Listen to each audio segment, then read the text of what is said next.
Hi everyone, Murdoch here. Now in this video I want to talk about casting, how you can fix it. I want to make sure you're properly diagnosing yourself because I can't see you. I can only give you the feelings of which you should experience, and also then you can understand how things can result from that. You'll swing better from the feeling that you understand. So casting is when the wrists extend too early. It's like casting a fishing line, if you like. It tends to develop from an over-the-top move, so it goes hand in hand with a slicer or across the club, across the ball path.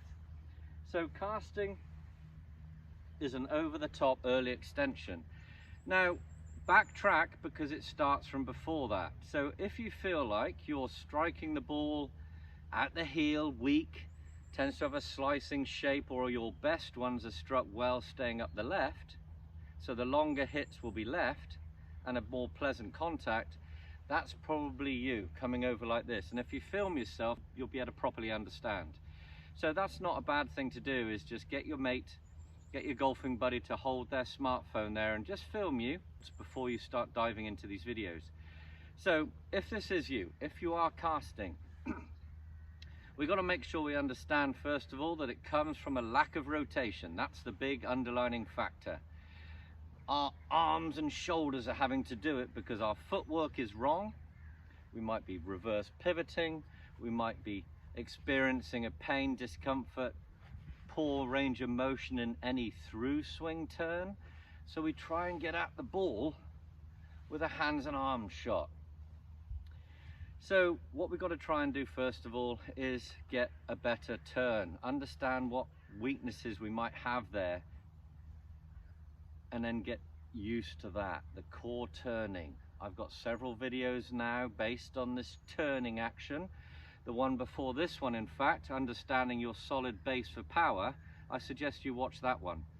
I'm going to label this part 2 of that, even though I'm talking about the casting, because they very much go hand in hand.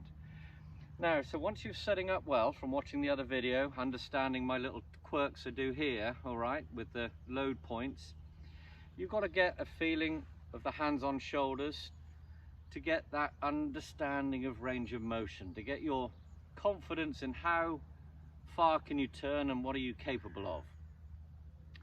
Now, cutting to the chase, let's say you're on the first tee and you've done this. A good way to feel that you're losing that cast is just watch the blur of the club head in front of you when you swing. 3 swings, each one add what seems like an extra 1 mile an hour of speed. So it'll be something like this. You'll be standing on the tee, setting up well. First one, you'll be focusing on the turn and being nice and relaxed. No gritted teeth, soft in the hand, soft lips. Just feel like you're experiencing those load points we spoke of in the drill. I want you to feel this right hip turning. All right, so you're going to turn and feel like you're nice and relaxed in the wrists, to feel that your thumb is under the shaft supporting it here. You've done a nice turn. The weight will favor the right. So the first practice swing, you're going to feel that turn. Up we go. You'll be stiff, it'll be slow anyway, so just be careful. So that's why I like the sort of out the club, hands on shoulders, no club turning. So nice one, focusing on this right hip turning in the backswing and loading on the inside. So when you start looking down now on the ground where the ball would be, notice the blur of your club head. I want it to run parallel to your feet line, your ball to target line. So if you're turning behind the ball, you're now staying there on your second practice swing as you turn your left hip. That turning left hip creates the leverage, creates the angle right here of holding that hinge. It's only obtained from a good turn and you staying behind the ball as you unwind. Remember, poor rotation and leaning in, shouldering it will cast it. So you've got to understand the stability of the body as you create a better rotation. So, first practice swing, nice and steady, thinking of your right hip. Turn, that creates the feeling of the left hip wanting to turn.